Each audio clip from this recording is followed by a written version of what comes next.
High, আমার নাম শ্রাবণী। আমি ফার্স্ট টাইম নেল এক্সটেনশন করালাম, সো দিদির থেকে করালাম আর অনেক সুন্দর করে করেছে। আর সবচেয়ে বড় বিষয়, এখন রাতে 4টা বাজে, আমাদের কাজ শেষ হয়েছে। সো লুক, ওয়াও, অনেক সুন্দর হয়েছে।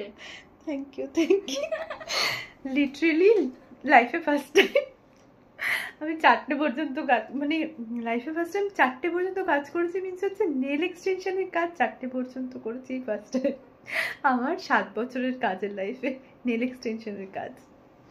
যাই হোক, এটাও লাইফে দরকার। তো ফাইনালি টাটা। ও অ্যাকচুয়াল বাংলাদেশ থাকে, বাংলাদেশে ব্যাক করে যাবে 29 তারিখে, তাই এত রাত পর্যন্ত কাজ করলো। থ্যাংক ইউ দিদি, এত রাত করে কাজটা শেষ করার জন্য। রিয়েলি অনেক সুন্দর হয়েছে। Most welcome.